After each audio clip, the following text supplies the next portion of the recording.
전문가 세 분과 함께 본격적으로 시작하겠습니다. 황태순 정치평론가, 이수희 변호사, 차재원 부산 가톨릭대 교수 나오셨습니다. 어서 오세요. 네, 어서 오십시오. 네. 새해 복 많이 받으십시오. 예, 정말 새해는 어제지만 이제 오늘부터 시작이 됐는데 예. 새해 벽두부터 이제 큰 소식이 들어왔습니다. 정유라 씨, 뭐 정유라 씨라고 하지 말아야 된다는 얘기도 있지만 아들 또 조력자 2명과 함께 체포가 됐는데 네. 덴마크 북부에 있는 작은 도시라고요. 올보르라고 그러죠. 올보르. 네.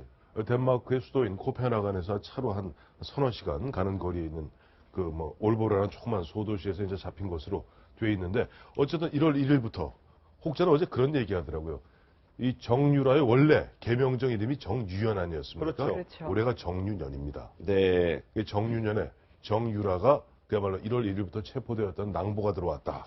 예. 그 12월 27일이죠. 12월 27일 우리 특검에서 보면 적색 수령을 내리지 않았습니까? 레드 노티스라고. 근데 그 레드 노티스를 갖다 발동한 지 한 엿새가 안 돼서 체포되었고, 보니까 아마 그 아들하고 조력자 2명하고 4명이 체포되었는데, 기억하시겠습니다만 최순실이 지난해 10월 달에 세계일보랑 인터뷰할 때 그 뒤에 보면 그 뒤에 콘센트, 소켓, 프로그, 콘센트. 전기 꽂는 거요. 꽂는데, 예. 네. 그게 보니까 독일이 아니다. 그게 뭐 덴마크일 것이다. 이러면 SNS 수사대들이 밝혀내지 않았습니까? 네. 결과적으로 얼마 전까지만 해도 정유라가 보면 프랑크푸르트 시내로 활보한다 돼 있었는데 아마 보건데 프랑크푸르트와 또 뭐 거기에는 보면 유럽은 자유로이 왕래할 수 있으니까 코펜하겐 그 위에 있는 올보르라는 데다가 2곳에 어떻게 보면 거처를 마련하고 왔다 갔다 하면서 도피 행각을 벌였던 것이 아닌가. 라고 짐작이 되고 있습니다. 네. 네, 지금 보면 정유라 씨 지금 아들을 포함해서 일행 4명이 체포가 되는데요.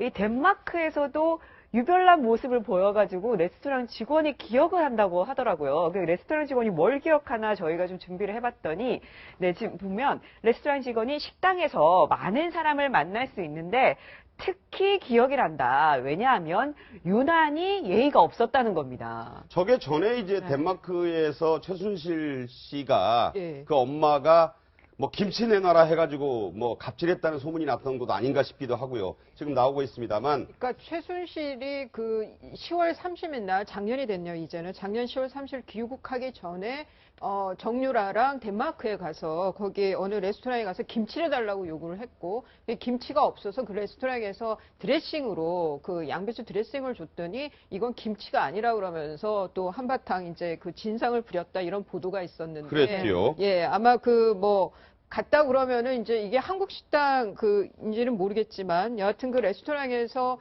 직원이 기억할 만큼 잊혀지지 않을 만큼 계속 갑질도 하고 그리고 뭐 재벌은 남문 준다고 이전에 SNS에서 계속 그 자기 마구 하나가 없어졌다 그래서 정말 입에 담기 민망한 욕설을 하는 모습을 봤는데 정유라가 그런 그 성격과 그런 그 멘탈을 갖고 있는 사람이 지금 불법 체류자로 체포가 됐잖아요. 그렇죠. 예, 변호사를 선임을 해서 뭐 그걸 좀 이성적으로 해결을 하려고 애를 쓸지 어느 선이 될지는 저도 좀 예측하기 지금 말씀하신 대로 레드 노티스로 있다가 이제 여권 무효화가 되면서 잡혀서 예. 72시간 안에 송환이 돼야 되는데 예.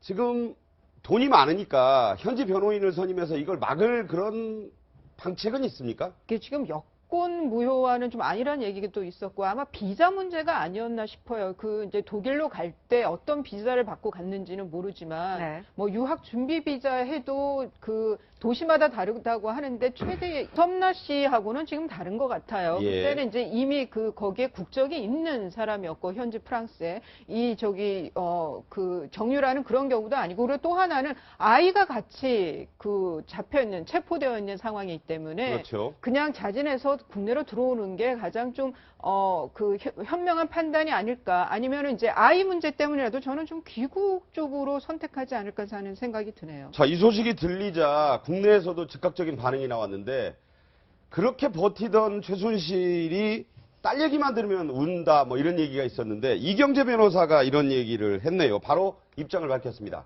사태의 엄중함 때문에 정유라가 겁을 먹고 귀국을 주저했던 건데 국내에 오면 사실대로 얘기할 것이다 이렇게 얘기를 했고요. 또 정유라에게 자진해서 들어와서 조사를 받으라고 조언해 왔다 이렇게 또 기자에게 밝혔습니다. 또 한 얘기가 있는데 정유라가 먼저 연락을 해올 때만 연락이 되는데 최근 들어선 연락을 한 적이 없다. 이게 이제 이경재 변호사의 주장입니다. 또 정유라의 혐의 사실에 대해 방어할 것은 방어하고 밝힐 것은 밝히겠다. 자, 이게 사실은 최순실의 입장이기도 할 텐데요. 그렇죠. 뭐 최순실 씨가 한국에 귀국해서 이경재 변호사를 처음 만났을 때 딸만은 보호해달라고 한 거 아닙니까?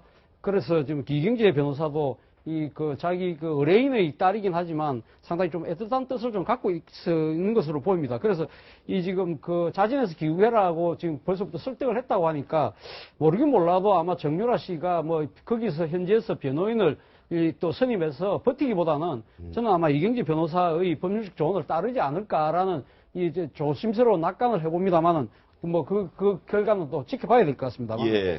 아마 정유라 씨가 우리 나이로 따지면 지금 이제 곧 대학교 3학년 올라가는 뭐 21살, 22살 이 정도 나이인데 아마 지금 어린 나이에 이 정도 현지에서 현지 경찰에 체포당하고 이런 상황 자체가 상당히 아마 이 어린 나이에서는 감당하기 힘든 큰 아마 충격으로 와닿을 겁니다. 그렇기 때문에 지금 상당히 경향이 없을 것 같아요. 없을 네. 것 같고, 그리고 또 앞서 우리 이수희 변호사께서 말씀하신 것처럼 자신의 또 지금 2살배기입니까? 3살배기 아들이 있기 때문에 그 부분들도 고려를 한다고 한다면 저는 뭐 거기서 버티기보다는 한국으로 돌아오는 이 비행기를 타는 것이 아마 맞는 선택이 아닐까라고 보이는데 네. 모르겠습니다. 어떻게 결정할지 좀 더 지켜봐야 될 것 같습니다. 예.